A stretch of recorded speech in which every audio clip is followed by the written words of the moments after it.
invite Gauri, one of the trustees of IAVM and our CFO, to introduce Paraj. We also have James Glover with us, who is the chair of IAVM. Welcome everyone again to this wonderful webinar. And for the first time, for the people who are joining our webinars for the first time, a very warm welcome. Institute for Advancement of Vedic Mathematics is a charity registered in the UK. It's a global nonprofit. What we do is we work in the space of Vedic mathematics in promoting and providing resources for this for Vedic mathematics. I'll talk more about our upcoming events after the webinar, but for now, let's all enjoy the webinar by Paraj Modi. Thank you, Paraj. Thank you so much for having me. Thank you, Paraj, for joining us and doing this exciting webinar. We are so looking forward for it. It gives me pleasure in introducing Paraj to this audience. Paraj is a third-year MBBS medical student at Ahmedabad, Gujarat, India. She is a tabla visharad and was part of Guinness World Record in tabla. She is fond of exploring patterns in nature, Indian classical music, and origami. Her poetry book, Paradise Out of Words, was published in 2018, which she gifted to the Honorable Prime Minister of India, Narendra Modi, in 2019. Congratulations, Paraj. She has organized various origami workshops for children while she was in school. Her math articles about math and music have been published in different magazines. She enjoys each opportunity to learn and discuss. She hopes to explore applications of origami in medicine in the future. Welcome, Paraj, and thank you for joining us. Thank you so much for this wonderful introduction. I look forward to this webinar and I hope the audience enjoys it to its fullest. So shall I now start sharing? Yes, please.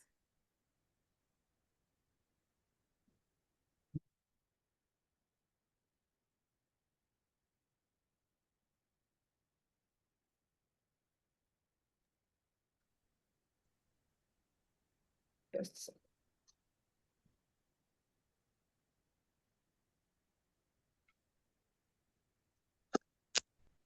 Is my screen visible? No, not yet. Okay. Yeah, now? Yes. Okay, before beginning, thank you so much, IAVM, for having me here. It's always wonderful working with you. I had the opportunity to present beautiful math music at the 10th conference as well. And this is my second time, so thank you again. Let us begin. Hello, everyone. I am Paraj Modi, and today we shall be exploring the beautiful world of origami, the math behind it, its basic folds, their applications in the real world, followed by a fun folding session.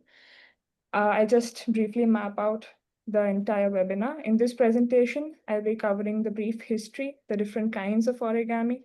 Then we shall discuss the basic mathematical principles, a few theorems, and then origami in nature, followed by the practical applications of origami in the real world.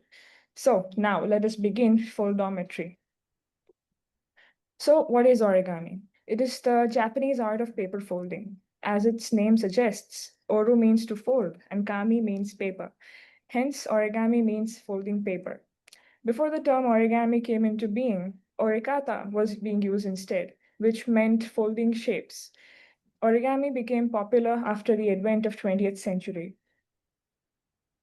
Let us briefly visit its roots. Paper was invented in China in 2nd century and was brought to Japan by Buddhist monks, and origami began around 6th century. Earlier, origami had formal religious applications. The first known text of origami was Senbazuru Orikata, and an excerpt from that particular book is being, I've put it here. It was published in 1797. Senbazuru means 1,000 cranes, and orikata, as we discussed before, means folded shapes. The crane in Japan has great symbolism. It symbolizes longevity, good luck, peace. So, as the legend goes, that folding 1,000 cranes became a tradition, and it was said that It could fulfill any wish. It was more of a prayer. It brought fortune. Another ceremonial application of origami was uh, in the Shinto weddings. As seen on the right, there are two different butterflies that I've put. These are male and female butterflies. So the male one is called Mecho and the Ocho, and the female one is called Mecho. They symbolize the groom and the bride. The butterfly is a symbol of joy, marital bliss, and lifelong togetherness. They are usually folded from white or golden or silver papers to symbolize purity, prosperity, and serenity. So after the wedding, whenever the drinks are poured out, the butterflies they're put on uh, the kettles or the containers in which the drink is kept.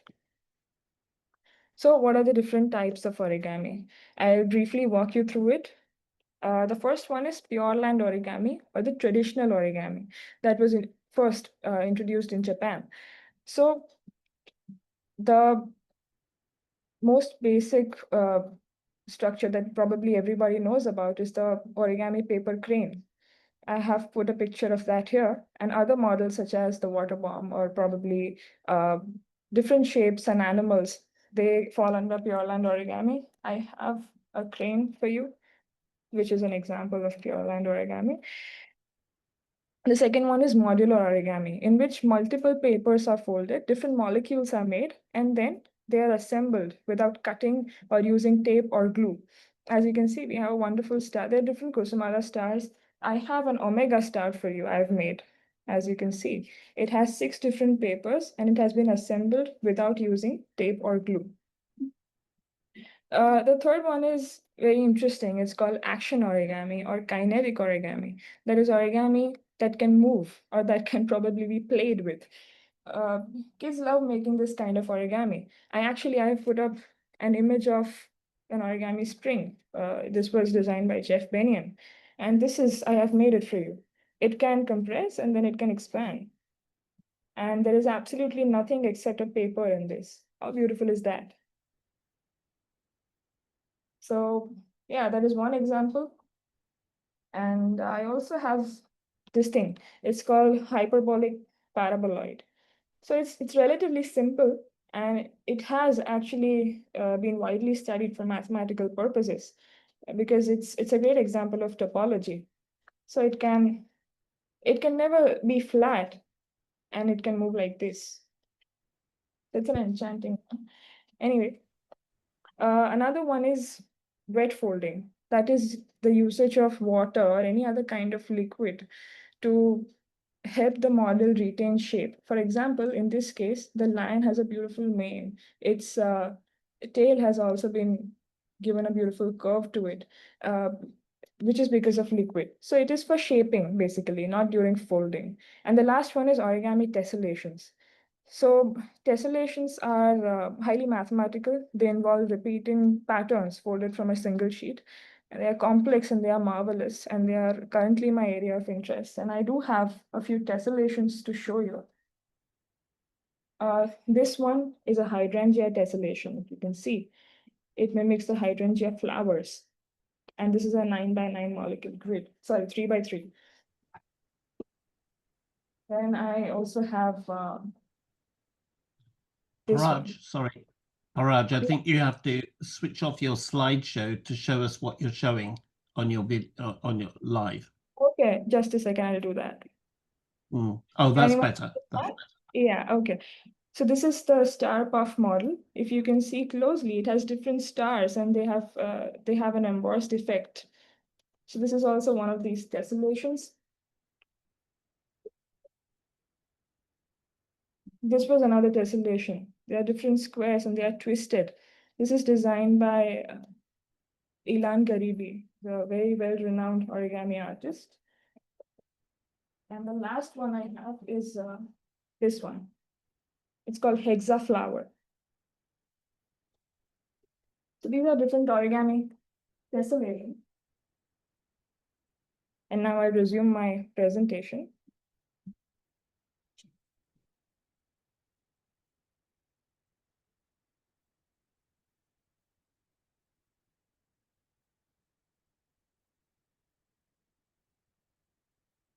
Visible now? Yes. Yes. Okay.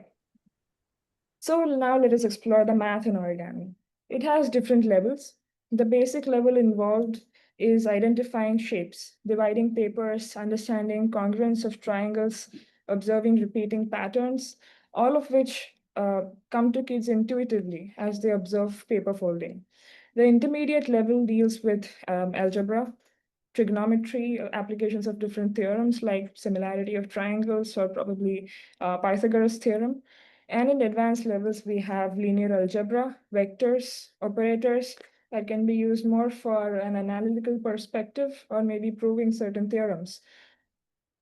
So diving in, let us define different types of angles and convention. So when we fold a paper, the angle between the flat surface and the folded edge of the paper, as I'm trying to point out here, is known as the fold angle, and it is depicted by gamma. In case of a valley fold, it is 180 degrees, as seen here. When it is unfolded, it is minus 180 degrees.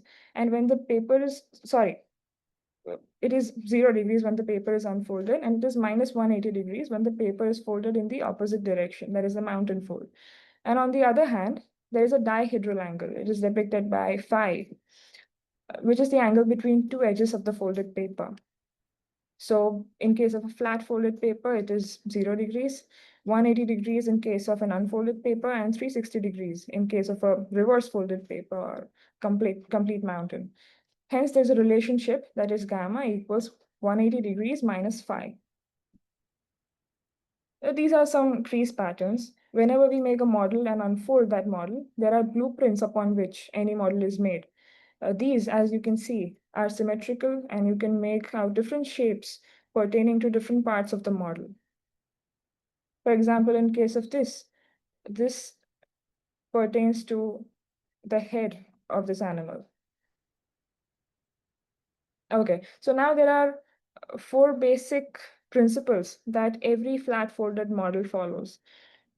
I shall be walking you through all these 4 one by one. The first one is two colorability. So when we fold a model and then unfold it, 2 colors can be used to alternately color the entire crease pattern. So here you can see in this diagram, 2 colors have been alternately used. And when you flip this crane, it becomes a completely different color. I've actually made a model for this. Yeah, here it is. So here is the crane, and if I flip it, it's a completely different color.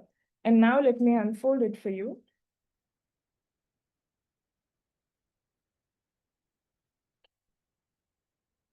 And this is the crease pattern, and it is exactly what you Sorry, can see. Paraj, again, we can't see you doing showing Yeah.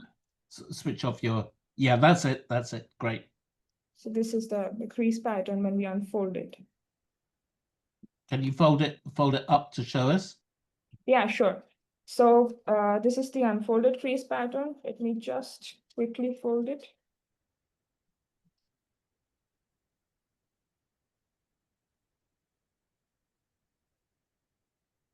So yeah, this is the white side. And if you flip it, there's the colored side. Oh, wonderful. So yeah.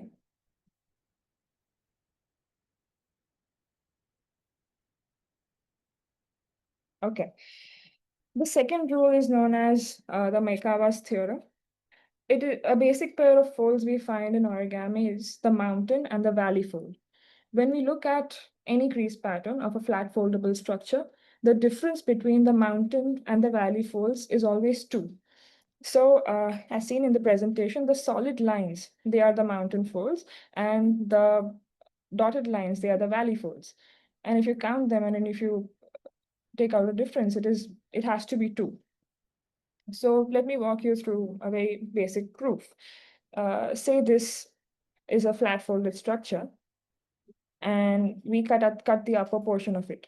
Then we would have a polygonal cross section, right? To add a fun element, let's say we run a rail on it. This doesn't look like a rail, but let's say it is a rail. Yeah. So at each mountain fold, it rotates by 180 degrees in the clockwise direction. You can see it here. It does it here, it does it here, but when it comes to a valley fold, it rotates minus 180 degrees. That is in the opposite direction.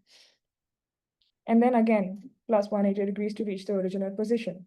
If we sum it up in a formula, we get positive 180 times m minus 180 times v equals 360 degrees because it comes a full circle. And this ends up in m minus v equals 2. And this proof was actually, I saw this proof in an online lecture by Thomas Hull. And he's again a wonderful mathematician and an origami artist, just in case somebody wants to visit it later. The third rule is Kawasaki-Justin theorem. Say we have a crease pattern of a flat foldable structure, as you can see here. Two colorability has already been demonstrated. Around a vertex, we number different angles. So here, this is the central vertex, and we have numbered 1, 2, 3, 4, 5, 6 different sector angles. So now let us sum up the alternate sector angles. We sum up the 1, 3, 5s and the 2, 4, 6. We find that the odd ones and the even ones will be equal, and they will equal 180 degrees. And this has been written in the formula, wherein theta represents the sector angles. And in the diagram on the right, it has been represented beautifully, that it is equal. The fourth rule is that of layering. Whenever we fold any paper, it can either be seen as the two possibilities on the left. However, the possibility on the right is invalid for origami because a sheet cannot penetrate a fold. Because if a sheet would penetrate a fold, the paper would have to be cut or it would have to be torn, which is not possible in origami. Hence, this possibility on the right is incorrect. So those were the four rules. Now we explore the Husita-Justin axioms, which I believe are analogs of Euclid's axioms and postulates about equality and quantities. However, Husita-Justin axioms are the rules of origami, and there are in total 7 axioms. These are self-explanatory, so I'll just be reading them and explaining if it is necessary. So there are 2 different points. This is the first axiom, P1 and P2, and there is a fold which can pass through both of them. So LF, it represents the line of fold. The second one is there are 2 different points, P1 and P2, and there is a fold that places P1 on P2. The third one is there are 2 lines L1 and L2, and there's a fold that places L1 on L2 or L2 on N1. And this is the fold line. The fourth one is given a point P1 and a line L1. There is a unique fold that passes through P1 and is perpendicular to L1. The fifth one is there are 2 points P1 and P2, and there is a line L1. And there is a crease that places P1 onto L1 and passes through P2. The sixth one is there are 2 points P1, P2, and 2 lines L1, L2. And both these points can be placed on their respective lines, and a common fold can be created. And the last one is there's a point P1 or P, and there are 2 lines L1 and L2. And there is a fold that places P onto L1 and is perpendicular to L2. So these are the 7 axioms. So now we move on to an interesting theorem. It's called Haga's theorem. Interestingly enough, it was given by a retired Japanese biologist named Kazuo Haga. So it says that when you fold one corner of a square onto a point that lies on the opposite edge, the folded line divides the side of the square into simple rational ratios. So it may not make sense right now, so I'll just walk you through an interesting proof. It's pretty simple. So in other words, it helps us divide a square into desired fractions. For example, thirds, fifths, sevenths, etc. Sometimes division of the length of the square by these fractions can give us irrational numbers, but origami helps us overcome that problem and fold directly. Let us see how. So let's take a square ABCD, and there's a point P on CD, and let's take A on that point P. So we find something like this, and we find 2 different triangles. The first one is this one on the left, and the second one is this one on the right. We are not considering this one as of now. So these 2 triangles are similar triangles. This angle near P is the same as this one. And this angle is the same as this one. We shall be using this property in the future, so I'm just telling you. Yes, so let us assume that the square is of unit length. And let us say that the point P, it is placed exactly midway. So it divides the unit square into half and half. By applying the Pythagoras theorem, let's say this length is x, so this will be 1 by x. So we apply the Pythagoras theorem. So x squared plus half square gives us 1 minus x whole square, solving which we get x equals 3 by 8. And now using similarity of triangles, since I already told you the angles are equal, what we will have is x upon 1 by 2 equals 1 by 2 upon y. And hence, y equals 2 by 3. And y by 2 would equal 1 by 3. So this y, if we divide it into 2, we get 1/3. If we want to have 1/5, what if we want to have 1/7? So we put forth a generalization, which is as follows. Instead of half, let us say P lies anywhere on the edge. So we call it K, and the rest would be 1 by K. Again, applying the same Pythagoras theorem, we get x equals 1 minus k square upon 2. And using the property of similar triangles, again, we compare the different sides, which gives us y upon 1 by 1 minus k equals k by x. And hence, y would be equal to 2k upon 1 plus k, and y by 2, since we have to divide this by 2 in order to get that particular fraction, would equal k upon 1 plus k. So how is it relevant, you may ask? We saw that when k was 1 by 2, we could fold 1/3. If k is 1 by 3, we can fold 1/4. If k is 1 by 4, we can have 1/5. So if k is 1 upon n, we can fold 1 upon n plus 1. We can divide the paper into that many fractions. So that's how Haga's theorem works. And believe me, it's actually very useful when we actually apply it practically in origami. Yeah. So enough of the math part. Now let us see where origami was inspired from. Nature. Every human marvel has been inspired from brilliant Mother Nature. Origami is no exception to that. As you can see, there's a ladybug whose wings open up and they fold back so beautifully to fit into its hard case, into its shell. And this is just one tiny example of how nature uses origami. We see plants around us, but have you ever wondered what becomes a leaf was once in a tiny bud? Apart from growth, how does it unfold? As an instance, I have put in the image of a hornbeam leaf. It unfolds in a distinct pattern that we now call the Miura-Ori pattern, if you have already heard of it. It was named after its discoverer. And you won't believe how useful it is. We shall be discussing its practical aspects in the further slides. And I've also attached a GIF to actually show what Miura-Ori looks like. So I have a practical model, but I just stopped sharing. Yeah, so this is what Miura-Ori looks like. And again, it can be expanded and compressed, and we'll come to its practical applications later.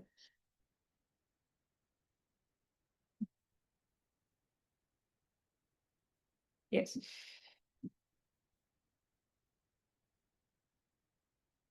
Okay. Another marvel of the insect kingdom are the earwigs. They are the masters of origami. You can see on the right, they have a very sleek body design. They're very thin, but in which they keep a very large, wide, intricately folded wing inside it. And you can see in both these GIFs, it's as if they are teaching us origami. The ETH Zurich made a simulation in which they show how earwig wings are actually folded, they fit in and they expand. Yeah, we all stay fascinated by the flying jewels that we call butterflies. Here is a series of pictures that captures how they break free from their pupa by unfolding their wings gradually. All these natural inspirations, they do not just prompt the human race to pursue origami, but they confer upon us a sense of humility that nature is indeed a treasure trove of knowledge that we are yet to unfold entirely. Moving on to some practical applications. This is a star shade. This has been made by NASA. Whenever a telescope with cameras is sent into space, a star shade is extremely useful. It helps the camera to capture deep space objects that may not be so bright. A star shade blocks the excess light and glare from nearby stars, enhancing the image quality. In order for it to fit into a compact space, an origami design was made, as you can see in this GIF, and the inspiration, which you'll find extremely surprising, lies in a toy, which is an origami flasher. So I also have made a flasher for you. This is a simplification of that model, but yes, it unfolds like this, just like the star shade, and then it can fold back. This is what kids play with, and this is what is being sent into space. It's fascinating, isn't it?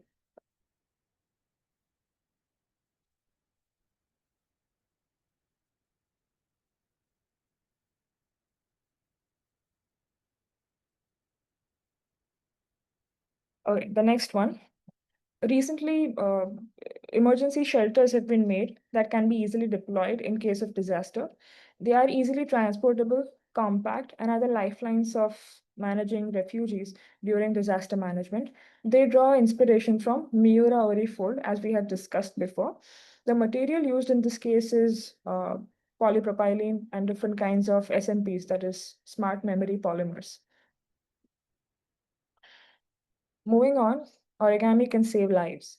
With the advent of cardiac illnesses rising each day as we speak, discoveries in the field of medicine are also being made.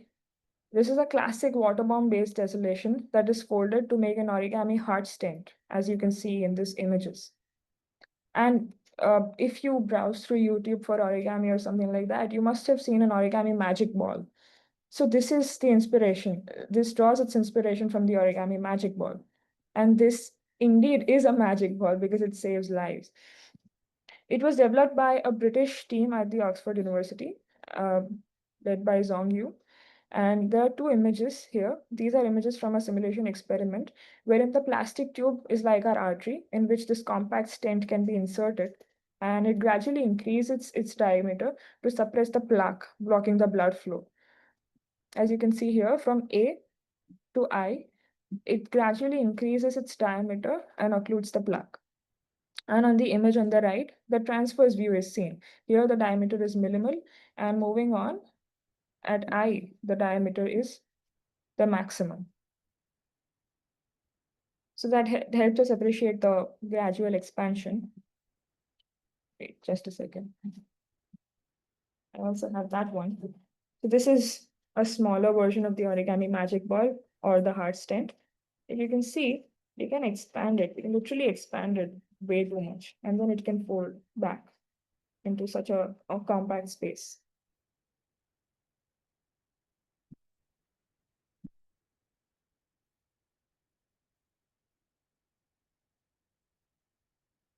The next one is ingestible origami robots. They have been invented by a team at MIT. We have seen kids swallow small coins, small batteries, metallic objects, and the solution to it lies in invasive methods a lot of times. However, this origami robot can be inserted in the child's gut by simply swallowing a capsule, which is easier. The capsule is made of ice and it melts once it enters the GI tract, setting free our origami robot. As you can see here on the right, this is a simulation experiment.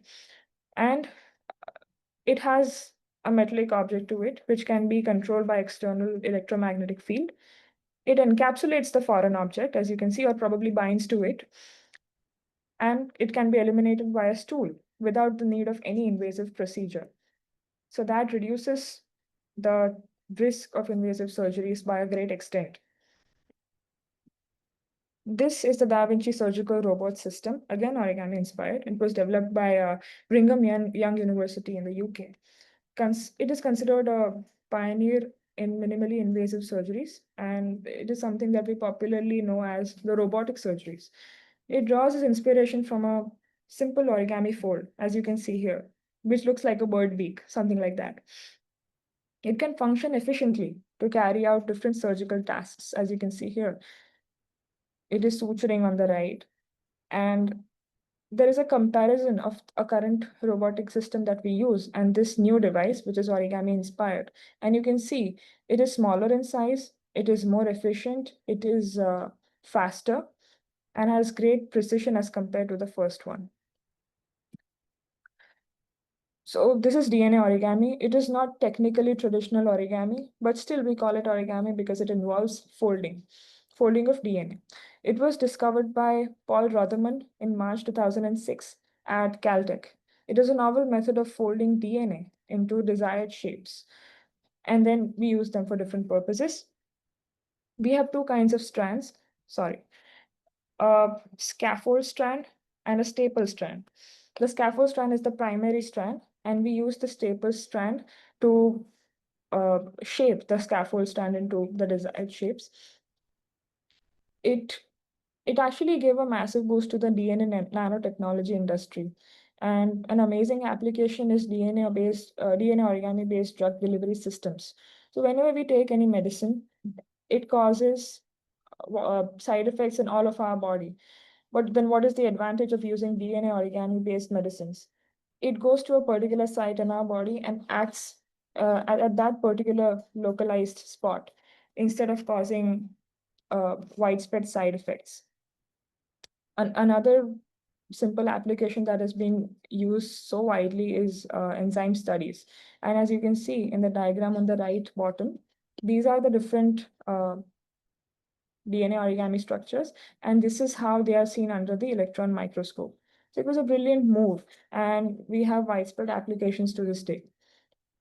These are the brain electrodes.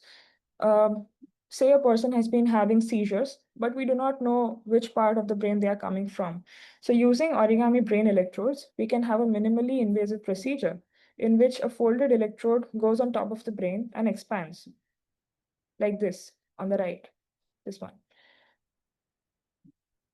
It maps out irregular electrical activity and tells us where we exactly have a problem. And it is a brilliant minimally invasive alternative to big surgeries that might have had to be performed a few years back. So this is an origami tissue sealing patch. When we have visceral organ tears, as you can see here on the right, this can be used as biological staples to seal those tears in simple words. This is the kind of fold, this one, that needs to be folded onto a staple. The material is micro-textured hydrogel bioadhesive coated on top by a silicone oil-coated layer. This is the origami sleeve. And as you can see, this is the device on which it is fitted. And it is extremely useful. Another beautiful invention is by Dr. Manu Prakash. It is a fold scope, which is a folding microscope. It comes in different parts that the users need to fold. It has an attached lens. As you can see, it is in the center. When assembled, it can diagnose many endemic diseases such as malaria, filariasis, and it is especially useful in underdeveloped and developing countries as a screening method to prevent the spread of various kinds of diseases. And this is the last application. These are the origami prototypes of artificial muscles. Our muscles have different arrangements, which can be mimicked by these various origami fold. They can expand, contract, rotate, as you can see here in this GIF and also this one. They can grip, lift, and twist objects. And they can also hold on to and lift objects 1,000 times their weight. And you can see here very well that origami lies at the forefront of the future of prosthetics. So this brings us to an end of the applications and the presentation. So now let us begin to fold. I will just need 1 or 2 minutes to switch my camera and I'll be back.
Is the video visible?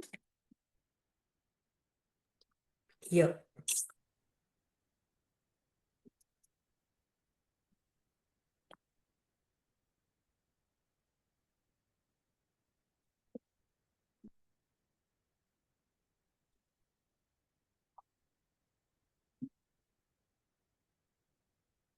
Orientation is fine, right?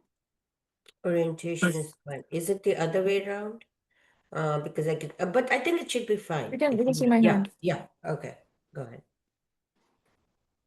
Okay, so I'll just be walking you through different types of folds. You need not fold them, but the model that we are going to fold will involve all these folds. So I just better name them. So I have this model.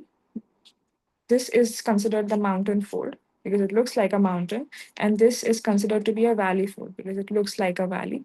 And we already discussed the Mercator's theorem that deals with the mountain and the valley folds.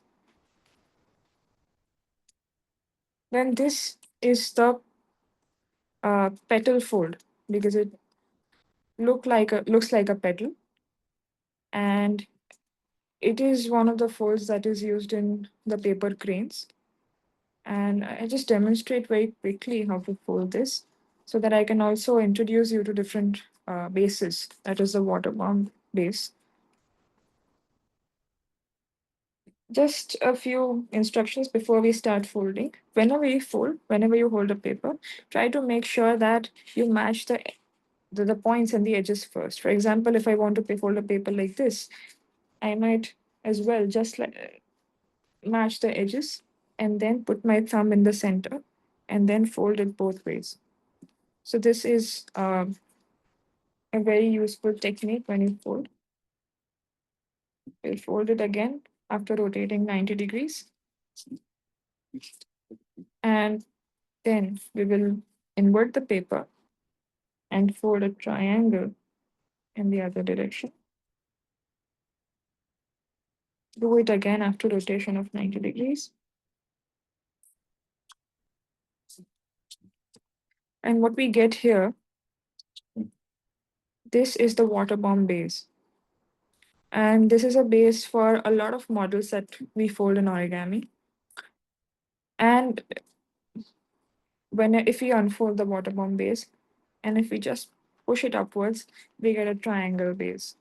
So these two bases are two sides of the same coin. You can, if you fold one, you can have another. But here in the petal fold, we need to have a water bomb base. Then we can see a crease here. We will fold this edge onto this crease, something like this.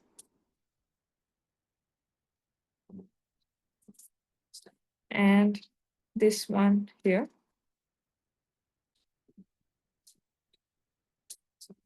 We'll open it up and then take out a small flap of the paper. You might want to see this carefully because the model that we'll be making involves this petal fold.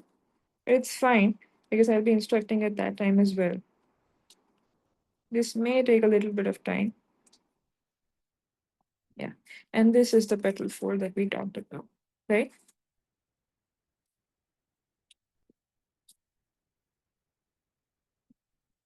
This is the rabbit ear fold. You have a square. Whenever you fold it like this, you can have two, and it looks like a rabbit ear, so it is known as a rabbit ear fold. Again, if you do it bilaterally, it has different applications in many models.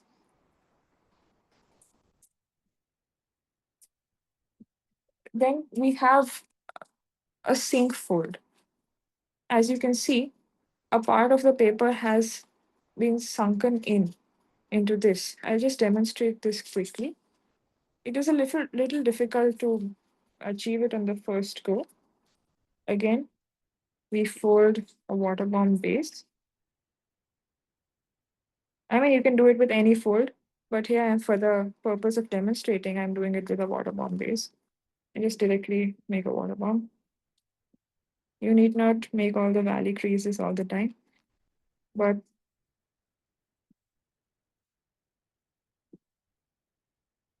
let's say we want to sink in this much portion, which I have shown using the trees. We open this up, make sure we have it folded nicely, like this.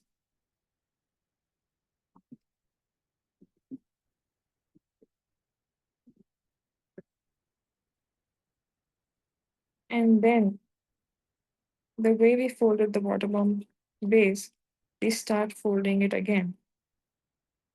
It's a little difficult to achieve, but we can do.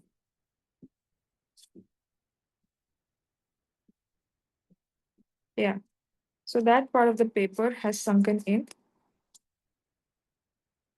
And this is how a sink fold is made. And we just have the last two folds.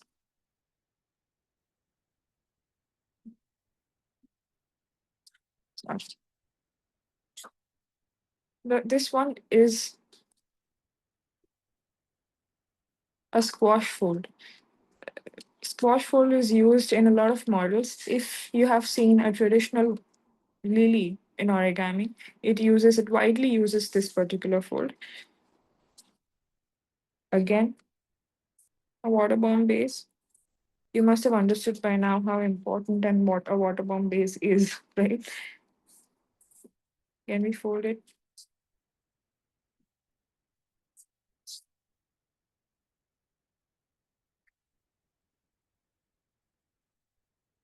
For those who are doing origami for the first time or don't do it just as much, once you get the hang of it, you realize these are pretty simple folds and they lead you to different folds. So here, what we do is, I made the crease just like this, right? You open it up, poke your finger in a little bit, and then squash it down. Therefore, it is known as a squash fold. And this is, as I already mentioned, a basic fold for origami lily. And the last fold is a reverse fold. There are two kinds of reverse folds. This one is a partial reverse fold, wherein, say, I had this edge of a paper and I just pushed it in, but still I can see a part of it, therefore it's partial. And this is a complete reverse fold, wherein I had this paper, I pushed a part of it in such that I cannot see any part of it, it's all inside. So these are two kinds of reverse folds. So these were the basic folds I wanted to name and cover before we start our today's model, that is this. It's an origami spinning top, and spin it like this. And for those who are going to make it with me or going to follow it, I would request you to have 3 papers with you. If you have colorful papers, you will need 1 paper for this outer molecule, one for this inner middle one, and one for this inner one. So you might just as well choose your papers and uh, probably give a thumbs up on Zoom, and then we'll start.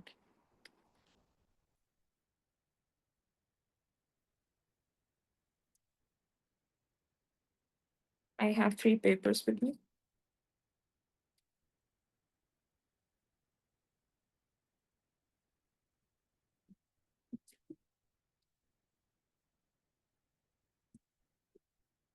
Is everyone ready with their papers? I think yes. Just we can go ahead. We're good Okay. to go. All right. So I'll be using this one for the outer molecule.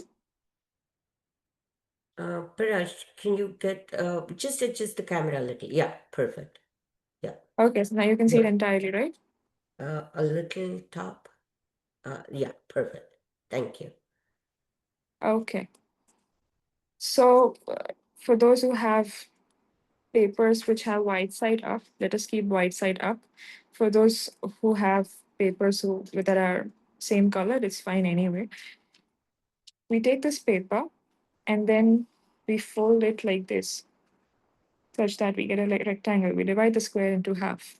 We match the edges and fold it. If anyone gets stuck anywhere, just put it in the chat box. I'll be happy to stop and then redo it. Once we are done with this, we open it up, we unfold it. And then we have a crease line here. We take this edge and then we put it on this crease line like this.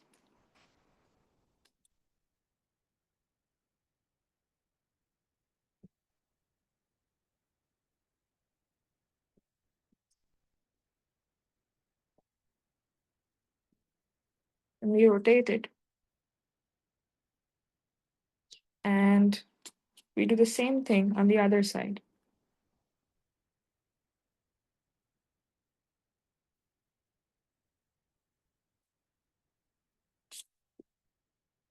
So here's just a little tip. Whenever we fold any of these folds, we should not use the nails or this portion of the finger or the thumb, which is very soft. We instead use the one in the middle, this one, so that you get a crease that is visible and it is not too hard on the paper that it makes the paper to tear. Something like this. Okay. So I hope everyone has this with them. Yep, I have. Okay. Okay. People are free to, put it in the chat box so that I know. For me, it's a little blind. That is why. Yeah, no, that's okay. And if really you're stuck, you can also unmute yourself and talk because that'll be easier. Yeah. Yeah, Only if you're sure. stuck. Yeah, go ahead. Yeah. Okay. So we have this, we put it vertically, and then we fold it into half.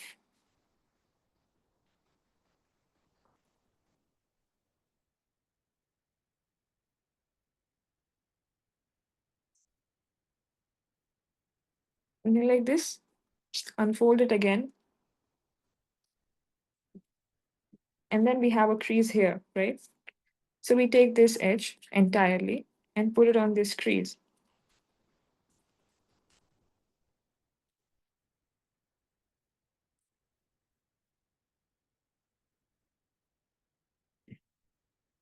Then we rotate it. And we do the same thing on the other side.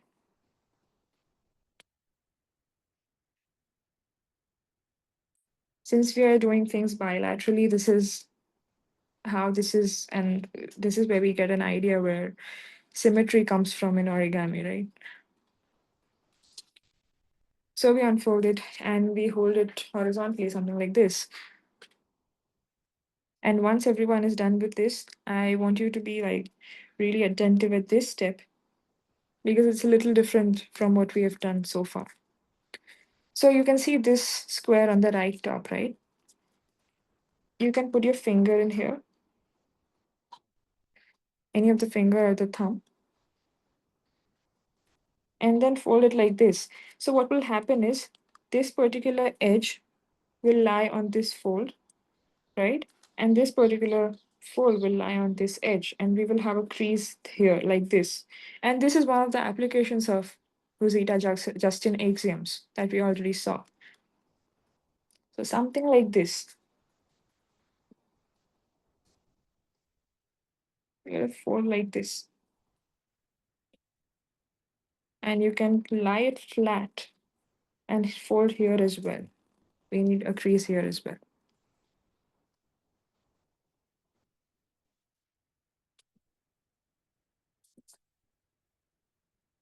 Is everyone with me? Yep. Okay. And we need to do it on all the sides, this side as well, and these two sides as well. So put your finger in, open it up. We need two creases.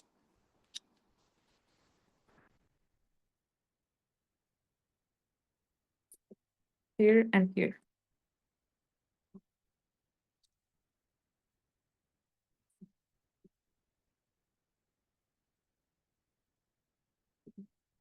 So we have something like this.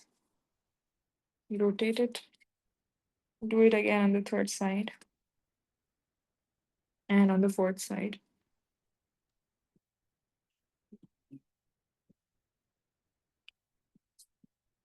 And then fold it flat.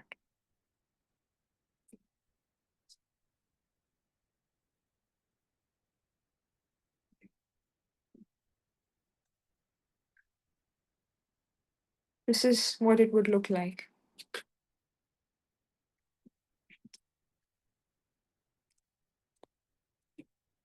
For those people who are still folding, I'll just share something interesting. If you fold it in half, don't do this. You can get a double boat. It's like a double boat. It's actually a model that I made as a kid, but yeah, this is where we have to reach so far. So once we are done with this, we just need to fold it on the other side so that we can have a crease here as well. As you can see, we don't have any creases here. And we can easily get them by just folding it in the opposite direction. And we will get the same model over again, but with these diagonal creases. Are we done?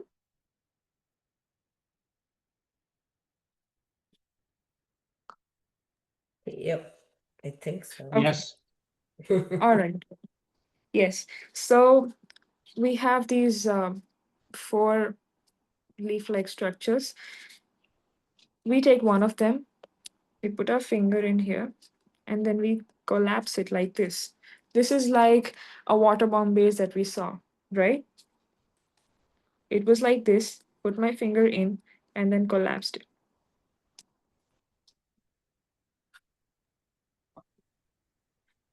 We do it on all the four sides. It's easier to do if we have these diagonal creases. If we don't have them, we need to make them, and that may get the things a little messy.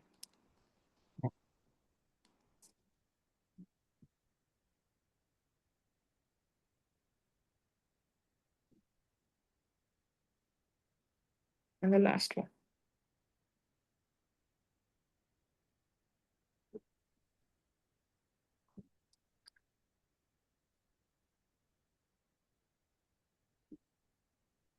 Are we here yet? Yep. Nearly. Okay. So we can see these four diagonal creases, right? We need to have them visible so that we can fold these the further creases. We take Okay. the upper fold here, you can see, and we put it on the crease like this. So now we are going to be folding the petal fold as I demonstrated. Okay. Okay, we do it on the other side.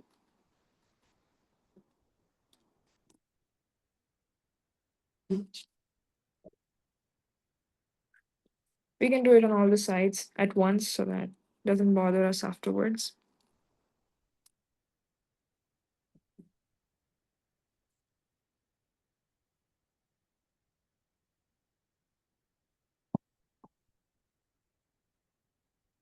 Okay.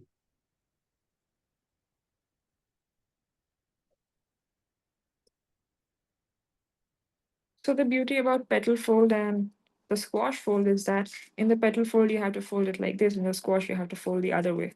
So by mistake, if you flip them, you end up getting a completely different model, which is not what we want here. So petal it is.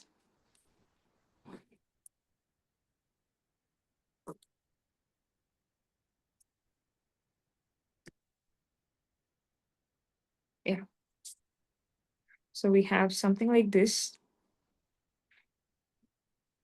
To make the petal fold easy, we further, as you can see, no need to open up. I'm just showing it. We have two creases here. We can have one crease joining these 2 points, right? Again, the first axiom of the Rosita-Justin axioms. You can fold it directly, something like this. That will give us the ease while folding the petal fold. Okay, and just quickly unfold it. We don't need to have a lasting crease. It should just be there.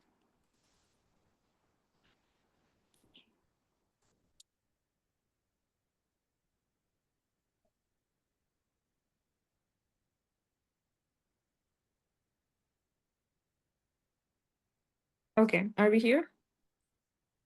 Yes. Okay. Um, let us take one of these molecules and unfold it. We have a small triangle here, surrounded by other three triangles, right? So we take the topmost fold, be a little gentle with the paper, and then extend it up to the crease that we made on top. We made a little triangle, right? So something like this. And when we do this, we have two bottom folds that we have already folded. And on top, we need to collapse the rest too.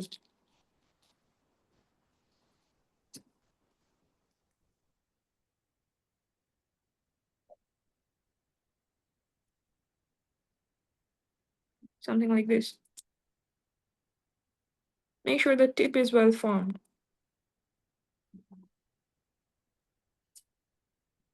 So this is the petal fold that we talked about. Do we do And that then, on all four corners? yes, we need to do that on the all four corners. Okay.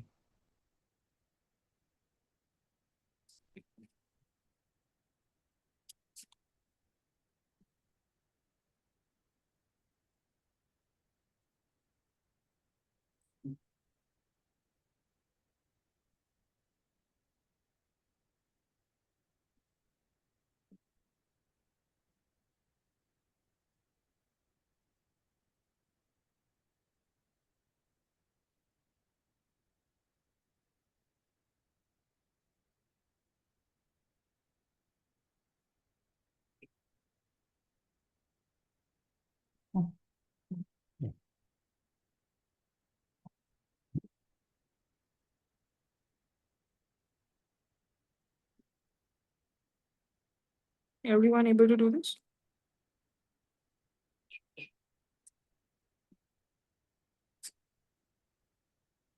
If you could yes, write yes in the chat box.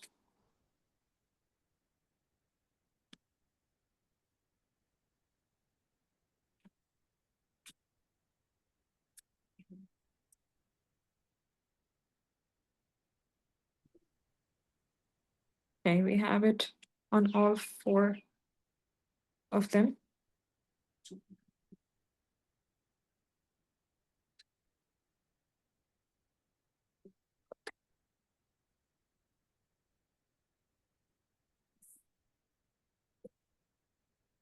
Just give me a heads up and I'll go forward. I'm there. That's good. Okay. So if you keep it in a position like this, we can fold this one. I mean, half of the petals of the adjacent ones and pull it upwards.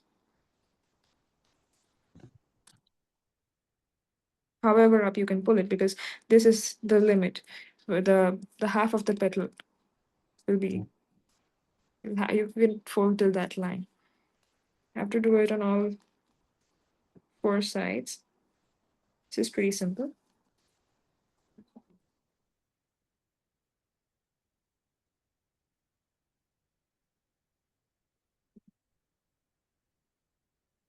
Okay. And once we're done with this, we will just fold the petals back in.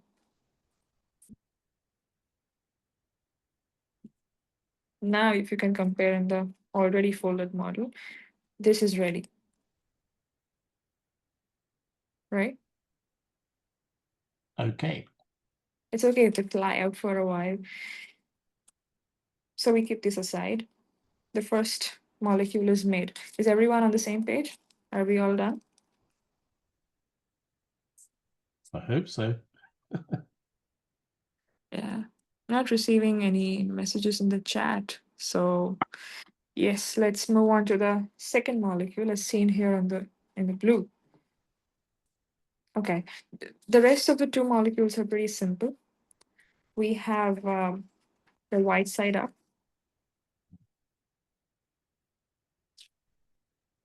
We again divide the square into half, two rectangles.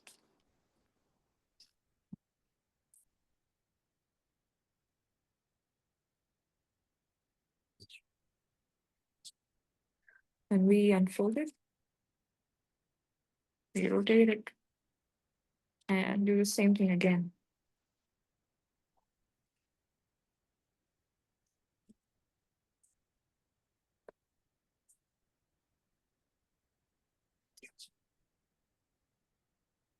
After unfolding, you'll see four squares. So now we'll take this edge, hold it by the corner, and put it over here in the middle, the intersection point of the two lines, and fold the triangle. And we need to do this on all the other sides as well.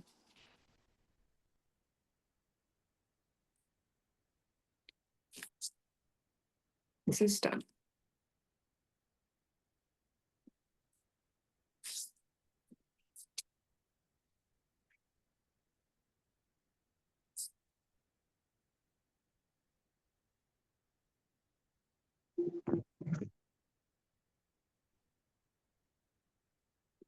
Once we're done with this, we flip it over and do the same thing again.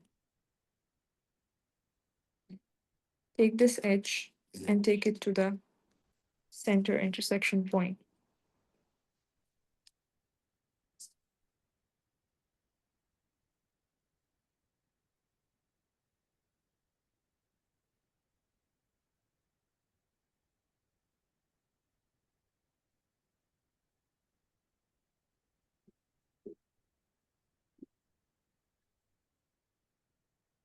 Everyone here?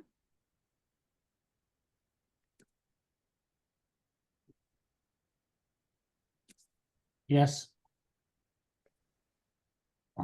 Yes, okay. And then we flip it over again and do the same thing over again. So this is the third round of it that we are doing, and this is the last round.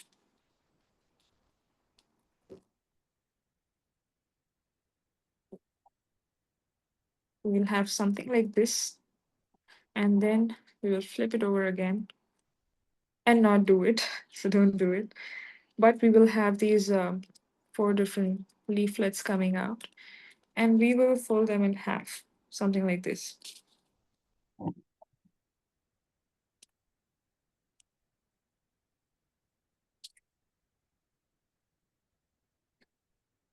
So this is the second molecule that will go in the middle like this.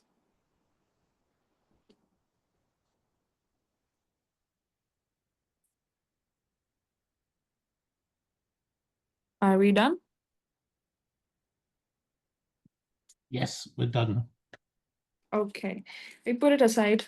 And the third molecule, it is just as simple.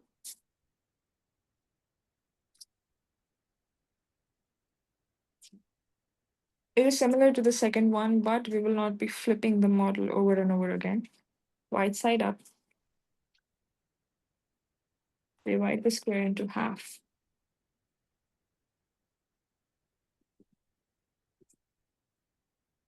Open it up, rotate it. Do the same thing.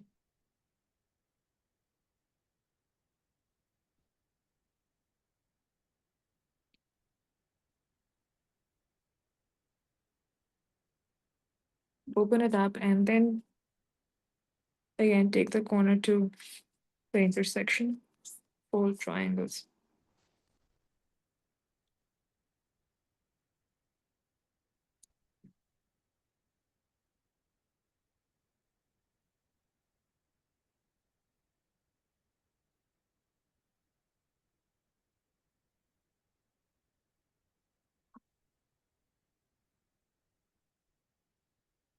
This is the first round. We'll do a second round of it, but we will not flip over as we did in the first and in the second molecule.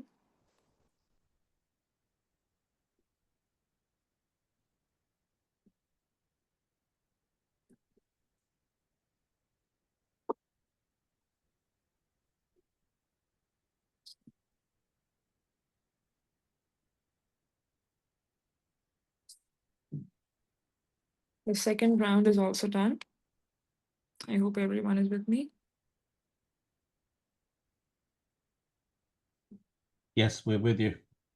Okay. And the third round.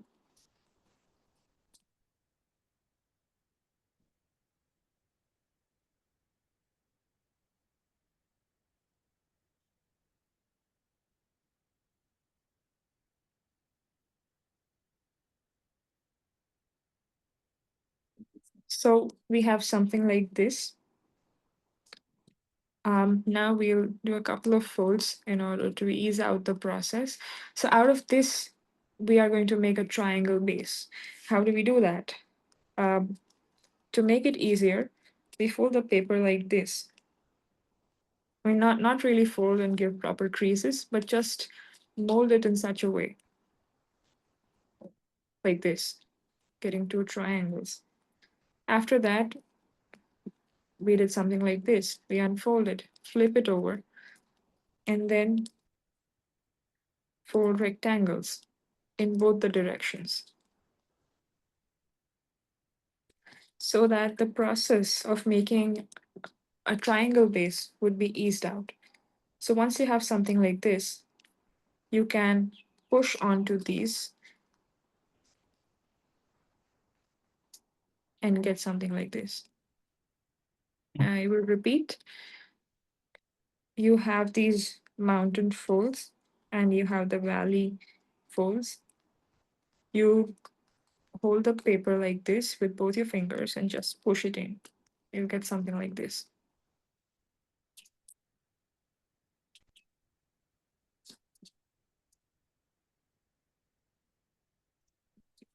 Is that done? So it's like a little star. Yeah, that is like a little star that goes on top. This is Mm. the one. Okay. So now we have all the molecules. The top is almost ready. And we just need to assemble them. So we'll begin with the first two molecules. Everybody has them ready, right?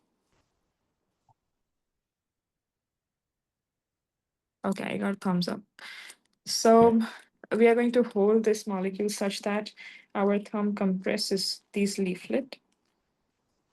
And then we will insert it into this tiny space that we have. We'll do the same with the rest of the edges. Need to be gentle with the paper here.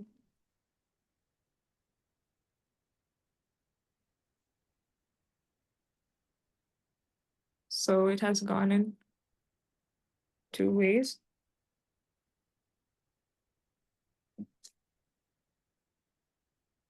Third one also goes in. And we have the fourth one left. You can pull it in and then push it a little. So it will go. Is that Oh. done? No, wait. Slowly. Okay, that worked. Slowly. Should I do it again? Yes. Okay.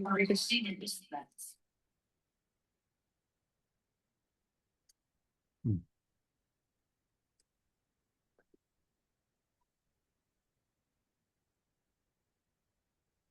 Okay, I just took it out.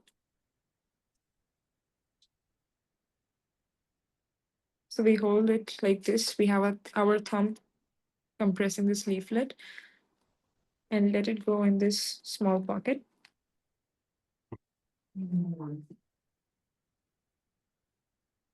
We have this much done. Yeah. Okay, then we pull it back a little and then push it in the second pocket. Yes. Okay. The third and the fourth one are a little difficult because we have Mm. restricted its mobility up to a great extent. So we'll have to pull the paper a little more and be gentle with it, otherwise it will tear off.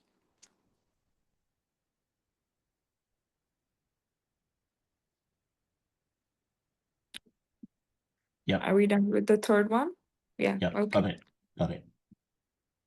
And the last one is again difficult, but we just need to pull more and then push it back in.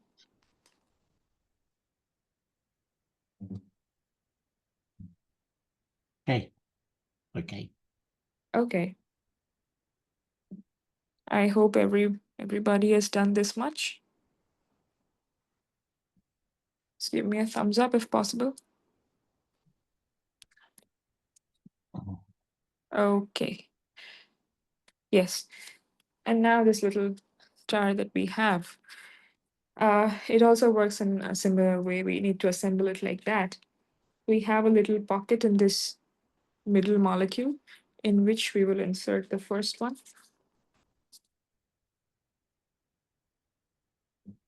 Okay. Then Mhm. we'll again restrict the mobility of the second one, open up using the other hand, and push it back in. And we rotate it. With the third, we do the same thing. However, since we have folded this paper multiple times, it has become a little thick, so it might be difficult to pull it.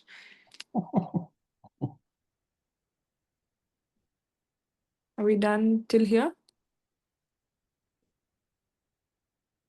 Yes. Okay. And the last one. Probably in this case, you can just rotate a little and then get it back into its place. Everybody with me?